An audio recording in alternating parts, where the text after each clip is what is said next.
Let's get this show going. Thank you very much. Let's roll. Getting ready to seize your first opportunity to come into the ring and start grandstanding and hot dogging. Yeah. I can't help it that I look good, smell good, can dance all night long. When we speak, our voices are heard. We all say, I bring it. Welcome to Malice Smack Talk. We officially have 4 months to get into SummerSlam beach body shape, which means we need 4 years for the cast here. Yeah, we're chunky. We know it. Hey, this is a Superstar Shakeup week. We're going to be talking all things about that, plus a couple extras. I'm your host, Masonic Vader. With me every week, like always, Bearded Master. Hello, everybody. He's the host. I'm the talent. Austin 360. I love the hat, by the way. And, of course, Mindfreak. I'm here. Let's get things shaken up here tonight, guys. Oh, yeah. Shaken up already by you being here. Hot Yeah, I damn. know, right? Hot damn. Wait, The hottest acquisition of the week. Mindfreak on Malice Smack Talk. What's up, everybody? I do have to say, we have to give him kudos. This is, 2 weeks in a row now, right? No. Not only do we have to give him kudos, this is 3 shows within a week. Oh, Wow. Man, cheers to that. Wonderful. Cheers. I am repping the Hardy Boys tonight, so you know. That's why I said wonderful. I caught that. Nice, very nice. It's been an interesting week. This is usually one of the funner weeks when it comes to wrestling. A lot of stuff going on. You really want to kind of see what's happening and what they're going to change up. We are here live on Twitch. Like I was just saying, Superstar Shakeup happened this week. A lot of things going on. We've got the complete list of the superstars that moved. I thought what we'd do is we'd talk about which superstars moved. Let's give some highs and lows, which brand got the best deal, and of course, there's a couple other side notes on there. So let's start off. Let's start off with the side notes. Let's start off with the meat and potato, or not the meat and potatoes, but the small stuff. Couple big things. Names are in WWE that sounds like they're not going to be too much longer. Luke Harper and Alexander Wolfe have this week kind of given their see you guys later. We're going to move on to other things. Thank you very much for letting us be in the WWE. Me personally, man, I think Luke Harper is a huge loss to the WWE. They never took advantage of the talent that guy has. Ever since the Wyatt family broke up, they struggled really to kind of find a niche with him. And it sucks because when you watch him wrestle, he's got a lot of talent and everything to him. Alexander Wolfe, man, I can't say much about him. I even watched him on NXT. He wasn't in the action a lot. He was just the third wheel for Sanity. The occasional sloth-looking kind of guy with the hair all weird and stuff, man. I saw nothing out of him. What are your guys' feelings on these 2 possible losses, or more likely going to happen with WWE? Go ahead, Mindfreak. I was gonna say, yeah, Luke Harper. It's a huge loss. I mean, back when there was the Wyatt family, even though going back a couple years ago when you had that storyline between him, Bray Wyatt, and Randy Orton, kind of going back and forth with that, and he has a lot of in-ring talent for a big, tall guy that he is. He can move. He has a good, a skill set involved with it. And then, after that broke up and they brought him back as, part of the Bludgeon Brothers with Ronin. And yeah, they were tag team champions for a while, but at the same time, leading up to them getting the thing, they just weren't utilized right. A bunch of those squash matches against nobody, stuff like that. So it sucks. It's a huge, devastating blow. Not necessarily devastating, but it's still a blow nonetheless. And it just goes to show, with a lot of the different talent that they have, a lot of some guys and girls get underutilized more than others, this and that, and it's just a talent that go to waste. So, be interesting to see what he does, where he ends up, and just to continue watching him in a ring again. As for Wolf. Yeah, I mean, we saw a little bit tidbits here and there with Sanity, but nothing really stood out much to me with him. So, yeah, Killian Dane kind of squashed him as far as when they first came out. I mean, just the man beast, whatever they want to call him, and everything, just pretty much took a lot of that away from him and stuff. Bearded Master, what are your thoughts, buddy? First of all, I want to just get a question. Rocky Road? Yeah, there was that little thing about sloth. Yeah. So where did Rocky Road come from? Rocky Road. You don't remember that from the Goonies? You need to go watch the No, Goonies I again. remember Baby Ruth. Yeah, there was Rocky Road too. I don't remember Rocky Road. All right. Well, anyways, go ahead, sir. Anyways, yeah, this news when Luke Harper, I follow him on everything. I'm actually always been a fan of his. I don't know what it was. His character, even though he was the quiet one of the group, he was the one that I always felt was to be the breakout star of the group. Obviously, Bray was the leader. Braun was the muscle that got the push and got the side stories. But Luke Harper really was the one that had the full blown talent. What that guy can do in the ring, out the ring, over the ropes, through the ropes, whatever it was, wrestle, powerhouse. He just had all those moves. If you look back to what his move set as far as what he could do for a big man reminded me a lot of Undertaker or Kane when they were younger. They can get in there and be aggressive and be that powerhouse, but at the same time you see Kane jumping out of the ring, you see Undertaker jumping off the top turnbuckle, off the ropes. They were more athletic guys than you expected for that size, and he was that. He was quick as hell. Never truly got the momentum that he deserved. The one time he really got going was during the Bray Wyatt Randy Orton feud, where he ended up getting inserted into as a triple threat, and then Bray and Randy went on, and WrestleMania happened, and then we never really heard from him. Then he got hurt, and then he came back with Bludgeon Brothers, and Bludgeon Brothers came back. When they came out with something fire behind them. They thought this was going to be awesome, and it never really panned out to what it should have been. Not necessarily because of them, just because they didn't do it right. They could have been that group that just came out and beat everyone's ass every week, but it wasn't. And it started off that way, and then it kind of slowed down to when you knew it was going to kind of go away. And then they lost the titles, and then he got hurt again. It was just always was a bummer because I thought he was the guy who was going to should have got a push eventually. WrestleMania weekend, he was there wrestling an Access match. He beat Dominic Djokovic. He had that giant this is you may look at me as Access. This is when look down on me for wrestling Access. When I was at WrestleMania last year, whatever it may be. 2 years ago I was wrestling. I was in the picture for the championship, and now I'm on Access. Well, this is my WrestleMania. I'm gonna make my family proud, and this and that. And it was just it was a heart touching, post. And if he's always about his kids, and he just seems like a great guy who's talented. And the crazy thing is, he's in his 40s. He's the older guy, and he's still doing what he's doing. It just never got that push. So I thought he was going to come back after WrestleMania and get that storyline and maybe get him a push. But then we didn't see that. Didn't see really at WrestleMania. And then he asked for his release, and I was like, wow, that sucks because this guy is definitely a talent that could have been on the main roster. It's not going to be missed because he's never really showcased. Had he been someone that was showcased, it would be truly missed. It's going to be one of those that's going to be a missed opportunity for the WWE. Hopefully, a couple years from now, they see how much they screwed up and then let him back in or bring him back and do something with him. Unfortunately, because he's older, we're probably not going to see much of that. That sucks. As far as Alexander Wolfe goes, it's one of those guys who, you're going to break up my team who's kind of been carrying me for the last couple of years, and you're going to split them up.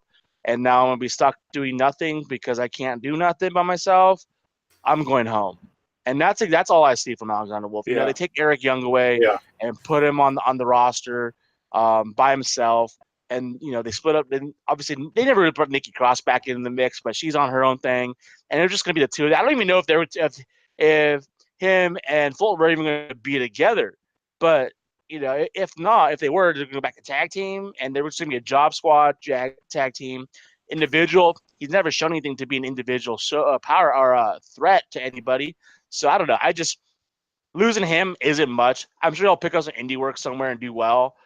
He just never really was like a WWE talent to me. And Sanity alone wasn't really much for me. Eric Young was the only thing that really mattered, and Eric Young, someone who's proven himself. Could you think they'd gone to Luke Harper? Do you think they could have did something different with him? Because I think one of the things that I felt that they couldn't do with him is they didn't break him away from the Luke Harper. I mean, like every time you saw him, you would see Luke Harper and you would think, oh, Wyatt family and everything.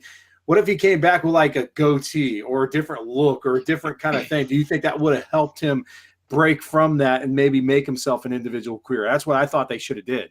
I don't think that had anything to do with that. I think it had to do with the fact they never gave him anything to work with. His character wasn't what the problem was. The problem was they didn't give him the storylines to run wild with. Yeah. He did. Yep. Did he get a individual championship, a singles championship? I can't remember. He had the Intercontinental Championship. That's right. Yeah. For a while. And that was right after after the Wyatt family broke up. Yep. Yeah, that was his run right there. Yeah. So we've got that going on. 2 guys leaving, and then so we get into the Superstar Shakeup. Now, one of the things I like about the Superstar Shakeup, it's kind of like how they were doing the Battle Royal a couple of years ago, where a number would come out, and all of a sudden, holy crap, this guy came back out of nowhere. It was all awesome and everything, right? So Superstar Shakeup to me was that kind of like that mini Battle Royal or Rumble World where you would just get a random person coming out, or like it's just a surprise of who's jumping in. And which goes into my next thing. Raw starts off the show, and all of a sudden you hear the music, and everyone's like, oh my gosh, are you kidding me? It's the War Raiders. Yes, man, this is awesome. They got their push. They're still NXT champions, which throws it off. But they come out, and everyone's like doing the war, and everyone's psyched. And all of a sudden you see the Viking Experience. What the F? Vince McMahon, I think, he's drinking too much of that Metamucil or something. What are you guys' feelings about the Viking Experience? I think this is more network and business and boardroom than it is Vince McMahon. You gotta look at it this way: they're going mainstream. They're going to Fox. They're going to start browsing on USA, but they're still going to get crossover from those who are watching Fox prime time. And when you look at that, you got the War Raiders, which is great, but then you're going to have on broadcast TV fans cheering war. An NXT crowd, that's fantastic. It's on the network. I think when you're looking at the professional wise and business side of the fact, that's kind of goes into it. I don't care for name changes. It's whatever. Do what you got to do. I get irritated more when they drop people's names in half. But at the end of the day, when you look at the individual names that they gave the 2 of them, I think that makes more sense to what they're being called rather than the Viking Experience. The names they have now make more sense for Vikings than they had before. Yeah. They've always had the Viking gimmick, but they're going by Rowan Hansen. Yeah. Makes no sense. But now they're going by Ivar and Eric. Eric is the epitome of Viking names. It doesn't get any more Viking than that. Mm-hmm. Now, Viking Experience, don't get me wrong. I don't, the name changes, whatever, but they absolutely picked the wrong name on that one. They could have gone any million different ways to give them that Vikingish name. It could have just been simply Vikings or something like that. Viking Experience just doesn't make any sense to me. But I think the name change was good, especially individually. The name change for them individually was perfect. Mindfreak. So yeah, no surprise. I'm a fan. All the War Raiders have been. Watched them in NXT and stuff like that. Oh yeah. By the way, I'm not really a fan of the War Raiders, so that doesn't really bother me either. So. yeah, I know. Even though you do have the righteous beard for it. Yeah, exactly. Yeah, he has the Viking beard, but he's just not Viking enough, man. But I mean that's part. It's more like towards the conquistador beard. No. You just don't want to say anything Viking or like anything Viking because you're a Packers fan. We get it. So let's move on. Anyway. Yes. So no. I like them. I'm happy that they're getting their push. They're getting that main roster debut. My only fear with them is I don't want them to go the route of Authors of Pain, and then because AOP was this big dominant tag team down in NXT, they get brought up, had a little push, then dropped, and there was injuries and stuff like that. But then they came back, they had the titles, lost the titles, and then nothing. Well, Azar did get, or Razor, or whatever his name is, did get hurt again. Yeah. So. Well, and here's the other thing. I think the difference between the two is that there is more athletic talent with I can't even say Vikings, with War Raiders than AOP. AOP had like 10 moves, and their finishing move, the Collider, was garbage. At least with the War Raiders, the Viking Experience, whatever, they're much better. They're more athletic. Oh yeah, they are. They have better moves. And they're bigger guys, and that's what I'm saying. I mean, I know that they're more athletic and all that stuff. I just don't want to see them go the route that AOP did. Yeah, I don't see it happening with those guys, man. The minute they came on, they had a good following with NXT. They have a great following outside of NXT before they even hit WWE, and you could tell the minute they came out, everyone was already hyped. They were already chanting war.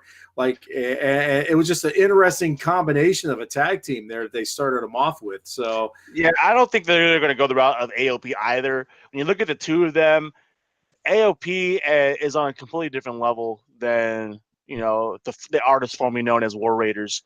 For the fact that not only are they more talented, but they can also use the mic. AOP can't use the mic. The only reason why they were as over as they were is because, unfortunately, first they had Paul Erling, helping them out, and then they had Drake Maverick. Drake Maverick helping them out. Who isn't Drake Maverick now with EC3? That's something to get into later. Yeah. But AOP had no personality. There were just two guys coming out there that personally should have been like the backups to Roman, where the skilled replacements, so to speak. They had nothing of value with the exception of being big guys. Neither one of them were ever going to be individual champions. They were, the newer version of Connor and Victor in the Ascension. That's just simply what it was. Connor and Victor were great talents on NXT. They came to the roster. They were great talents on the roster because of who they were and what their size was. But they don't carry the mic skills or personality to get them over even further. That's the big difference between all those groups and the War Raiders. The War Raiders also have personality that can help excel them to the next limit and level that the other two teams prior to them couldn't do. So I don't see an issue with them being buried or held back. The issue is going to come from the name. People are not going to buy into the name. People will still buy the shirts because the shirts, I guarantee, will be badass looking. But that's what's going to hinder them, not the talent or the mic skills. Yeah, you can see the backlash. If you go on the internet and check out the backlash, man, there's a great amount of people that are just like, what the hell? You couldn't come up with a better name. In fact, if you're watching right now, get it, or if you're on Twitch, we got some people in there, man. Put in there what you think a better name would have been for the War Raiders versus the Viking Experience. Throw those thoughts in there. So we start out. Let's look into the Superstar Shakeup. Let's start with Raw since we're on there, and they start with the War Raiders going in there. Raw got some serious talent there. The list goes as follows. You have AJ Styles, The Miz, Ricochet, and Aleister Black. Eric and Ivar, like we talked about, Andrade and Zelina Vega, Rey Mysterio, the Usos, Naomi, which makes sense, go with the Usos, EC3, Lacey Evans, Eric Young, and Cedric Alexander. What are your guys' thoughts on how Raw pulled out with that? Did you say EC? You said EC3 too, right? Yeah, I said EC3. Yeah, okay. That is straight off the WWE website, sir. Go ahead, Mindfreak. So looking at this list and based on some of the stuff that's going on, and then some of the names too that are on the side that go to SmackDown, which we'll get into. And I know Vader, me and you kind of talked about this a little bit in the pre-show. It seems like you're putting a lot more of the tag team talent on Raw. I mean, essentially, you're bringing up the Viking Experience, but then you have a big powerhouse name like the Usos. And honestly, like with the Usos, I'm excited that they're on Raw. Like, don't get me wrong, but we talked about this before. How many times has it been on SmackDown? The Usos versus the Bar versus the New Day. At least with them over here on Raw, then we're going to see a lot more different tag team matches that we never thought we would see. So with the Usos, I'm excited for that especially. I concur definitely on the Usos. I think it's going to be awesome, especially if they continue to keep Ricochet and Aleister Black as a tag team, probably for a little bit longer, just as they're establishing themselves. Usos versus the War Raiders, the Viking Experience. That's something I'm looking forward to. And then, of course, the tag teams they have there already. It's very interesting the mix they did with that, with, like I said, heavy tag teams there. Bearded Master. I think it's interesting. I think it's going to be great. The fact that we're going to be able to see some different things happening. I love the fact that AJ's on Raw. If you go back to 2 weeks ago, he was the one person I thought and said should be the one that transfers over. I thought unfortunately we got a change on Tuesday night that affects what I really wanted to happen. Yep. On Monday. However, AJ being there is great. He's done his time. He's been on SmackDown since the day he came into the company. He's carried that brand and that business. It's time for him to get elevated to the next level. I say this time next year, we are talking AJ Styles as the Universal Champion. I think that's the route we're going to go there. Usos being there is fantastic. Like we said, they are by any means the best tag team over the last decade anywhere you go. And they've been wrestling the same group, same teams for the last 2.5 years, and it's getting tired. These guys, even though they all put on great matches, the chemistry is so great, it's because they wrestled each other so many times. And now we can see the Usos versus, anybody else who's on Aleister Black and Ricochet we've already seen. But now that we know they're on Raw, we can see different things with them. We can see different tag teams. It's going to be different. It's going to be better for them because they're really going to elevate to a whole new level and show that they really are the best tag team in the company. As far as most of the other players, I hope that now that EC3 is on Raw, that they try to start utilizing him properly and getting his storylines. I'm interested to see what The Miz does. I think this is going to be good for The Miz as far as it's going to put him into the main event picture. It gets him away from Shane. It gets him away from Daniel Bryan. It gets him in the opportunity to where he can feud with Seth Rollins. And Drew McIntyre. It's just he's going to be that mid to upper level wrestler, and I think we're going to see some great matches with him. But other than that, that's really all I saw in there. It was wasn't too much else with the exception of those couple big names that really amp up what's already there. Tuesday night for me was a much bigger night as far as the names that changed hands. Oh yeah, absolutely. Yeah. So a couple names that kind of stand out to me are actually, if you go to the WWE list, it's actually the bottom three. Cedric Alexander being the bottom of the list. He is a great talent from 205, and it's going to be very interesting to see how they plug him into the main show and what they can do with him. Because the one thing that kind of hindered him at 205 is that you only had so many people that could actually match up to him strength and size-wise. Athletic-wise, everyone on that show is athletic for the most part. But now he's actually going to be able to hit the main roster. Not too many people, if you don't watch 205, which, as we know, a lot of people don't, probably haven't even seen him wrestle yet. So it'll be very interesting to see how they plug him in and kind of get him pushed through there. Eric Young, they have not utilized this guy. This guy's been wrestling close to almost 20 years now, if not longer.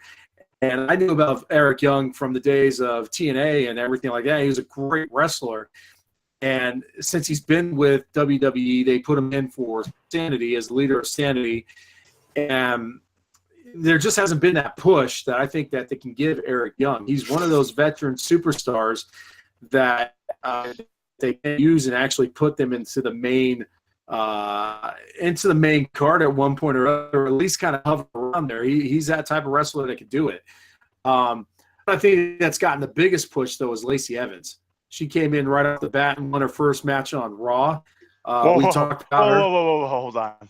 If you say she came right out of the bat and won her first match, the chick's been going back and forth for 2 months now. That's not coming right off the bat. That's taking your sweet ass time down the tunnel. I mean, well, they the rebranded her manager in called sense. for the reliever to come in, and he's barely making his way out of the bullpen. And the inning was called 4 hours ago. It's ridiculous. It took her. Go ahead. I was about to say the problem that they ran into, and this is why I totally agree with you, and I think they should have did something different. They should have probably kept the personality as they switched her because her personality in NXT was the classy lady, but she also infused it with her military background as she did 8 years in the Marine Corps. And then when brought her in, they kind of got rid of the military aspect of it and made her the sweet Southern belle. With the women's right, and it took them 2 months of her just going out and boring the hell out of us with walking down the ramp, which I can't stand. Her first match on Raw was a good match, very athletic. It kind of sucks she left didn't go to SmackDown because I'd really want to see her Charlotte Flair go at it at one point or another. But it's good for women on Raw because they needed someone like her to jump in there and give them some. Youth and some good. She's a good heel, and it's going to be good for the Raw roster. So I'm looking forward to seeing what Raw does for Lacey Evans. Other than that, though, yeah, the rest of the crew. I mean, I'm looking forward to seeing the Miz back on Raw and AJ Styles tearing up Raw because those guys definitely could steal the show. Now let me ask this question: since the Miz is back on Raw, I already know what Marty's going to say, but do we see a reemergence of the Miz-Taraj in the B team? Because they haven't been utilized for a while since they had the tag team championships. So just some thought, you know. I hope not. I think Miz is doing better on his own. Oh, I feel like the fact that he's a face right now, you kind of need to let him go on his own. Where the Miz-Taraj was more of a heel faction, and that kind of brings that heelish connotation behind it. Okay. And I think that the B team, they're just meant to be comedy acts at this point. Okay. I was just throwing that out there because that's what they were, and that's kind of how they like set it up too with them and stuff like that. So it was just a thought, Awesome. Yeah. So before we go on to SmackDown, I just want to take a second because I didn't do this at the beginning. I just want to take a second to thank our parent host site, Malice Corp. They are a phenomenal site. We've just been with them for just over a year now.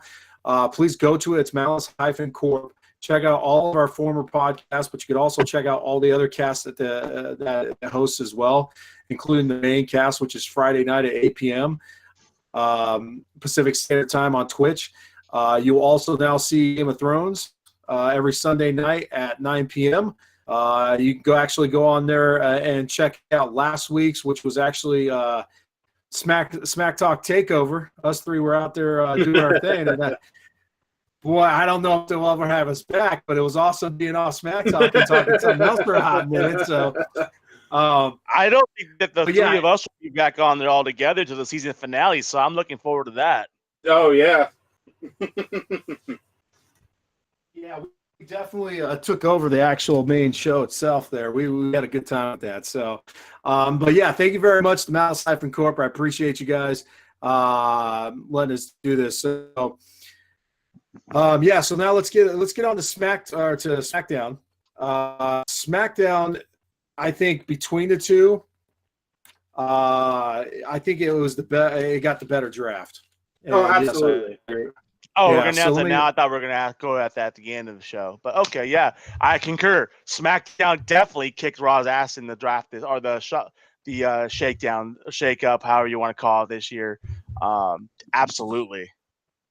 So. So our show is over, guys. Thank you very much. Have a wonderful night. Show's over. All right, yeah. No, let's check it out. Let me go through who they have. Go from the bottom up. Yeah, man. Don't announce the biggest name first. Like, go from the bottom up, dude. Okay. Well, yeah. All right. So here you go. I like bottom. slow build-ups and disappointing drops. All right. Otis and Tucker.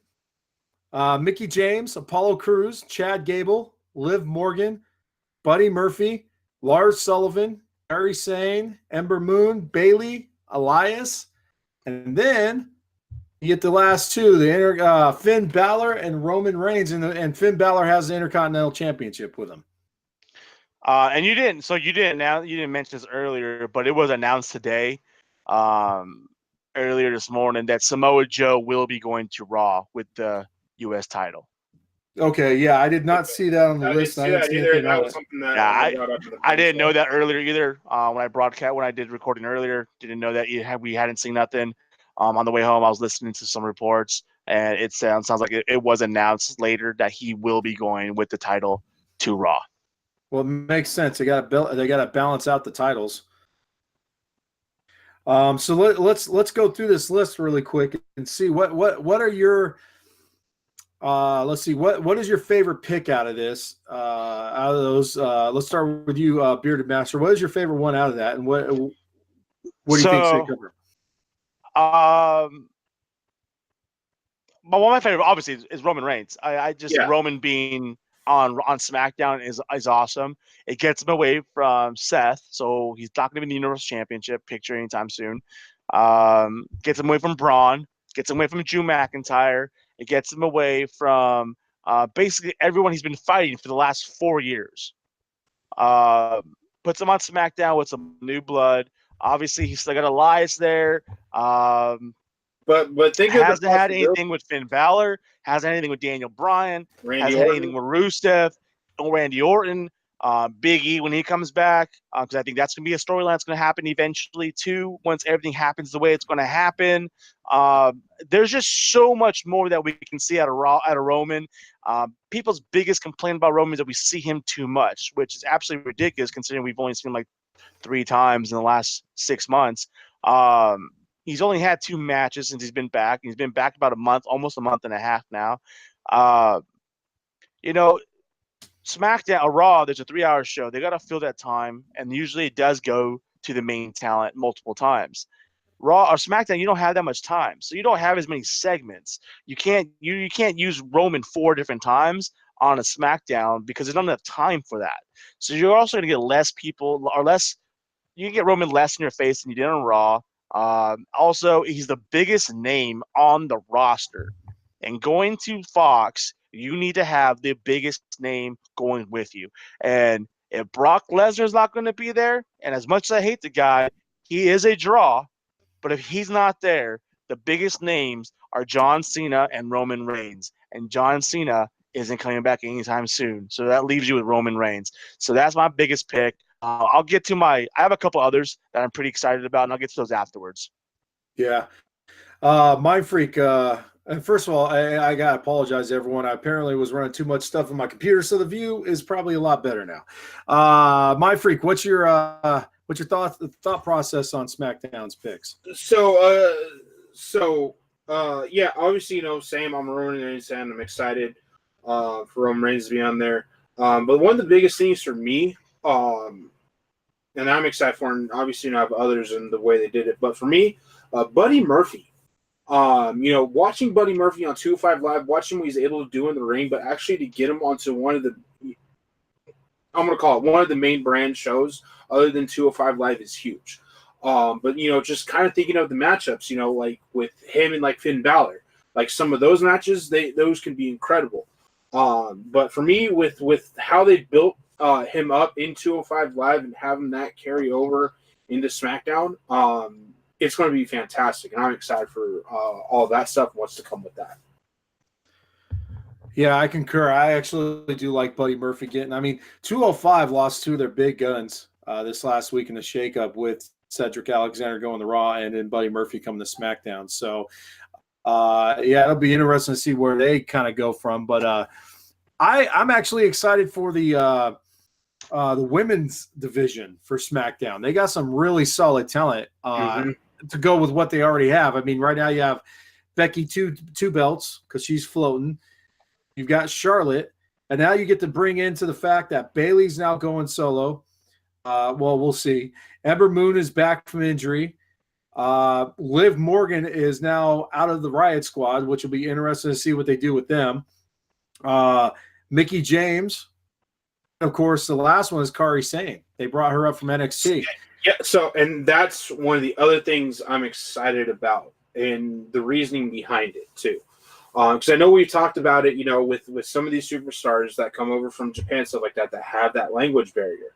So the fact that they're teaming her up with Asuka as a tag team, but then having Paige as their manager, being able to do all the mic and all that stuff, that's just going to help them. Because I know we've talked about a lot of times that, Asuka hasn't gotten the push that she should have gotten, or kind of done a little bit differently since she's been on the main brand.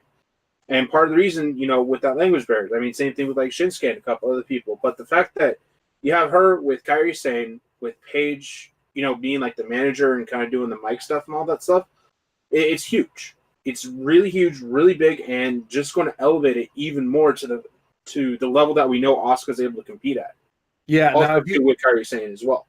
Yeah, and if you haven't seen Kairi Sane in NXT, you got introduced to the freaking elbow. Jeez, man, that thing is crazy. The amount of height she gets on there and how much how she lands, it's incredible. The insane elbow drop. And they're going to be an awesome tag team. I think WWE is getting close to where they're going to probably be able to, hopefully by the end of the year, actually break out tag team belts for each brand. Especially now since they've done a major push with a lot of women coming up and coming back, that you're going to have so much talent that it makes sense to have 2 tag team belts in, so you could actually feature a lot more of the women on there. Other than that, I'm also excited to see Roman Reigns coming out there. I would like to see Lars Sullivan go against Roman Reigns at one point or another. I think that would be a great rivalry to kind of start Lars off with. He was toted out there for like 4 months. We saw him come out one time, and then he backed out for a little bit. Now we saw him come back again, and now he's going to be on the SmackDown brand, who doesn't have any big guys. So this like really big guys. So it makes sense to bring him over there, even though once again probably would have been a cool idea to see Braun and him go against each other. So Lars Sullivan will be that nice little X factor as long as his mic skills get better. You're in deep thought there, Bearded Master. What's your process? What are you thinking, sir? I'm just taking in a lot of what you guys are saying. I mean, to go in, my top 2 picks, obviously AJ and Roman were 2 of the biggest picks, and my next 2 picks was Finn Balor and Kairi Sane. I feel like for the women, Kairi Sane coming up to the main roster was the absolute biggest pick of the entire shuffle. Her being on SmackDown is fantastic. She'll be able to go up against some of the smaller roster, better talent in wrestling. Also, we're going to be able to see her go against Becky 2 bouts. We're going to be able to see her go eventually against Asuka. We're going to see her go up against Carmella and Charlotte. Ember Moon now is there. Mickie James is going to help get her over, as well as Sonya Deville still being there. Now, to go against what Mindfreak was saying a little while ago, I am absolutely 100% against them teaming her with Asuka. I think it's absolutely ridiculous. I think it's actually going to hinder what Kairi Sane can do. Now, teaming her with Paige, that's great. I don't think Kairi Sane has much of an issue on them. She does, but I think Asuka is much worse off on the mic than Kairi Sane is. Now, teaming Paige up with them, it's great. It's understandable why they do it. But I feel like Asuka's been there for so long that she's already has a negative stigma to her. That stink is going to carry over to Kairi Sane. And I'm afraid it's going to bring her down also, when this is a woman who can fly high and be at a whole new level than what else is on the roster. And I'm really afraid that that's going to happen. I don't want it to. I want her to have her opportunity. Now, given this may be temporary, because in 6 months, we could see the 2 of them fighting each other. And at WrestleMania next year, we could see the 2 of them fighting for a championship against each other. And that would be fantastic, because I think that will put on a clinic. Hell, I'm okay with another triple threat match next year being Asuka, Kairi Sane, Io Shirai for a championship. That would be absolutely amazing. But no, when I look back at the draft, I look at that Raw made some big moves to get some big names, some fresh opportunities. But SmackDown amped up their women's division and their main roster. Just the fact you add Roman and Balor and then you add the women that they added, just Mickey, Ember, Kairi Sane, and Bailey. You just elevated that women's roster on that division, and that show elevated to a whole new level. Yeah, and you know what? You brought up Io Shirai. I think it's a great move for them to bring Kairi Sane up there, because Io Shirai, since she's been in, she made such a great impact with the Mae Young Classic, and since she's been in NXT, she's literally just been tagging along with Shirai. So I'm looking forward to seeing Io go on her own and actually make her name in NXT, and then eventually into the WWE and the main roster, because I think she's been kind of held back with the little quick tag and forming of the two as they introduced her. The other thing to kind of think about this is NXT got purged this last week with a lot of their big names. Did they though? They did. Did they? No, they did. got purged by the names that came up, and that's going to open up for the names that nobody's knowing yet. Exactly. Because that roster is so damn deep that you don't even know, because all these other people are still there. There's people that just Kushida just showed up to Performance Center today. The female roster. So Io Shirai came up. She's the only NXT female to come up, correct? Kairi Sane. Oh yeah, that's what I meant. I apologize. Kairi Sane's the only female NXT come up. You still have the likes of Chelsea Green still there. Casey is still there. There's all these female talent that aren't even getting shown yet. And once Baszler loses her title, she'll be on the main roster, and Io Shirai will get the championship then. Yeah, but then you also have to think you still have like Candice LeRae on there too. Well, and but Candice LeRae is not coming up anytime soon. Yeah, no, she's not. Got the championship. Yeah, no, I know. That's what I'm saying. So what I was trying to get to, though, is that they got purged, and I was about to throw in exactly what you're saying. Now you're going to start seeing, like, they just signed Kushida. You're going to start seeing all these other guys that you haven't that have been there. They're going to start getting their pull. Do you think NXT finally gets moved to that 2-hour time period? Because they've got, like you said, they've got a deep bench, man, that we haven't even seen half the talent yet. Well, from the sounds of it sounds like Fox is going to try to get another hour-long show. We can get an hour-long show on NXT, an hour-long show on Fox if we're going to get another channel. And that'd be awesome. We did. Because there's so much more talent. I mean, as I mentioned a while back, Punishment Martinez got signed from Ring of Honor, and they just gave him a name change this week. And his name change now is way better than it was Punishment Martinez. Now he's Damian Priest, which for me, that's a badass name, especially because it's supposed to be a darker type of character. It's just I think with the amount of talent they have there, they have a roster. If you look at the amount of talent on the roster for NXT, men and female, it's equivalent to a SmackDown or Raw roster. It absolutely warrants having a second hour. Absolutely. And to go to think that there's also NXT UK. Interesting that Pete Dunne, who a lot of people thought would probably be hitting the main roster since he lost his belt, it goes to show you, and I think I mentioned this about a month or two ago, I want to see Pete Dunne go main roster, just like I want to see someone like, say, Tony Storm or whatnot hit the main roster. But right now, NXT UK you can't have Tony Storm hit the main roster yet. I know they're still in the infancy stage. Like if they lost, she's a champion. I mean, come on, man, let her have that reign for a little while. Rhea Ripley could have easily come over. Yeah.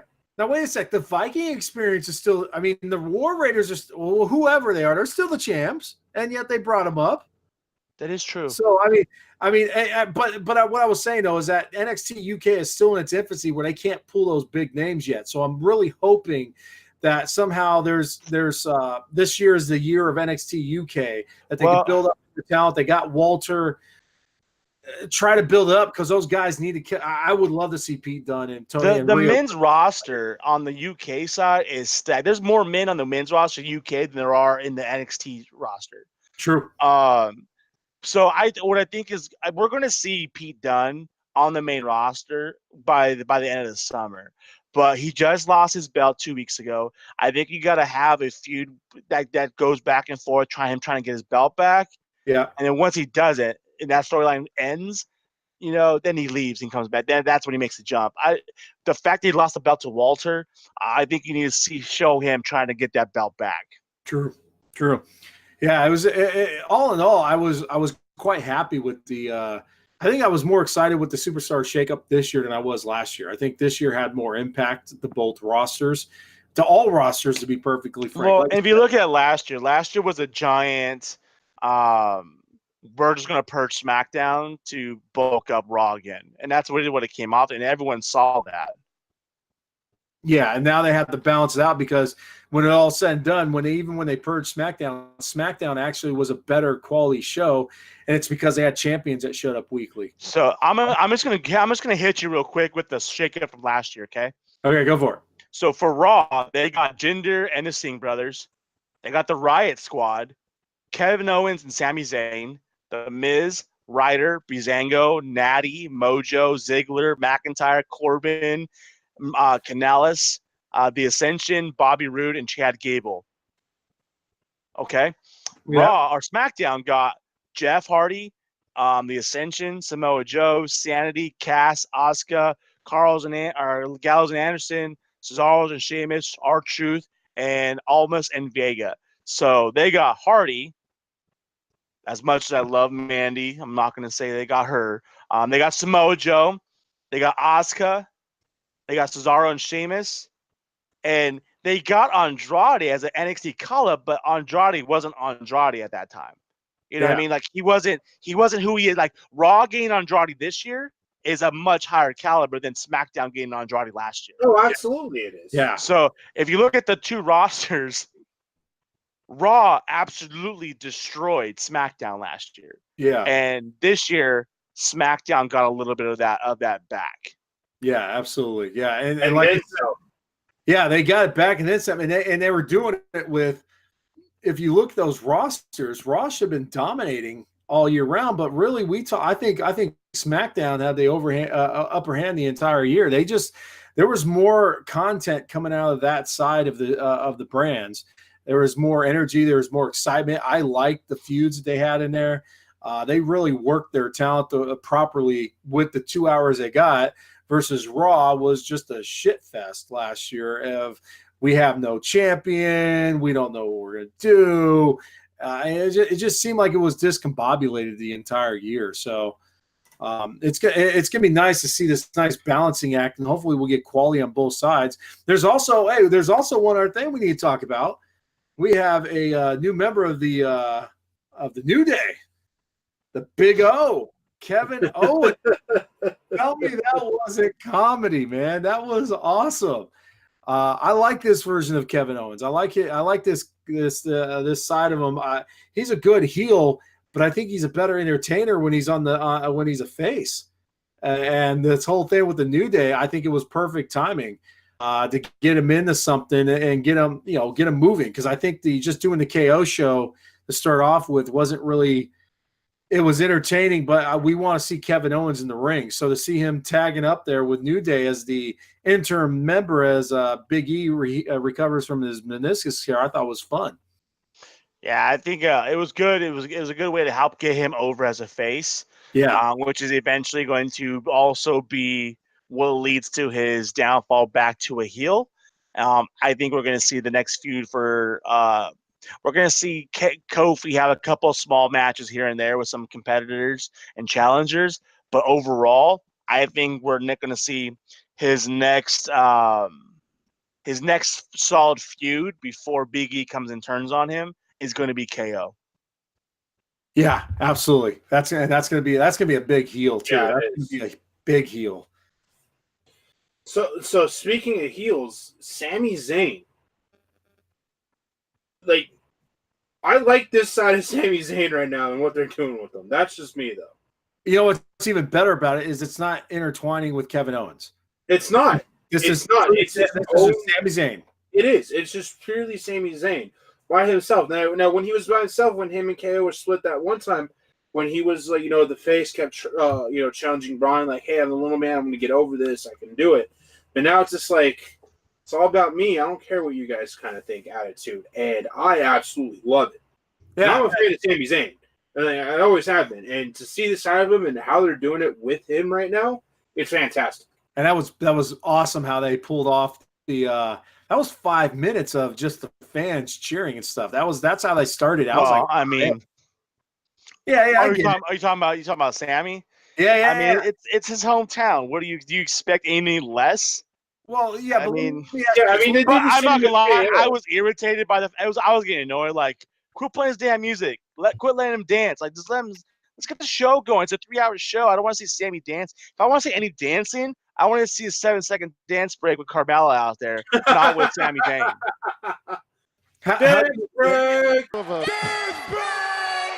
Yeah, but how'd you like that little heel turn right at the end? And he just went full freaking. Yeah, but it took an hour to get there. I was damn near half asleep by the time it happened. Hey, I still got to see Alexis Bliss though too. That was a bonus. Come on, Alexa's Bliss. What's that? Alexa Bliss. You said Alexa's Bliss. Yeah. Well, whatever. Alexa Bliss. Can't put hashtags on the spot. Now he's getting WWE superstars' names wrong. Come on now. Damn. Oh man. So what did we miss? Did we miss anything? That was it. I think that was a superstar shakedown for the week, huh? I mean, Vince McMahon got his clock cleaned. Yeah, he did. Yeah. Out of nowhere. I mean, that was awesome. But no, I think that was pretty solid. I think we got everything that happened on the shakedown or shakeup, and Now the next couple weeks, I'm sure we're going to be talking about some other things. There's some stuff out there with AEW that will probably be hitting up here soon and whatnot. So, hey, my freak. Other than we're over the shoulder here and everything, where else can they follow you in the world today? Yeah, you guys can follow me right here on Twitch at twitch.tv/BTB Mindfreak. A lot of different gaming action coming at you guys. Working on a couple stuff behind the scenes. Face is almost fully recovered. New YouTube channel is almost up and ready. So when that's ready to go, I'll have that up there. But yeah, right here on also on Xbox and PlayStation 4 now. Happy to announce that. Both gamertag Mindfreak, MINDFREVK. Nice. And you know what? Regardless, you're still ugly. Nah, better looking than you, though, so. No, that doesn't take much. No, it really doesn't. A guy you can't even see have his face because he's got a beard longer than Moses's now. Bearded Master, where can we follow you, sir? A beard this majestic, it doesn't really matter what you look like underneath. You can find me due to the beard. You can find me on Instagram and Twitter. A Bearded Master. Always talking wrestling, pop culture, especially right now with Endgame coming out in a week and a half. Got MCU going on right now too. So if you want to talk wrestling, want to talk MCU, by all means. Game of Thrones just came back. Hit me up. A Bearded Master. Yes, and we thank you so much for Malice Corp for letting us do this. Hey, thank you everyone who was in the chat tonight. It was fun. We saw some new faces. Please, we're here every Wednesday night. Time's a little different here and there, but it's Wednesday night, usually between 9:30, 10:30, depending on what's going on. Life pulls our strings.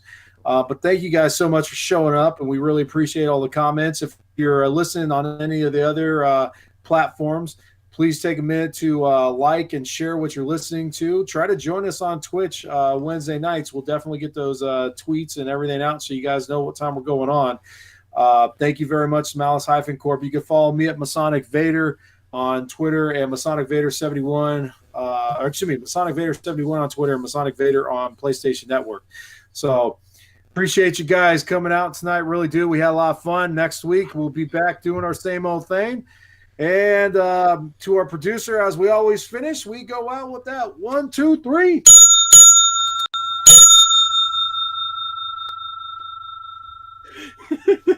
Wow, I had that ring at the end. You hear that? Yeah. That's quality right there. Good night, everyone. See you next week. We're back in.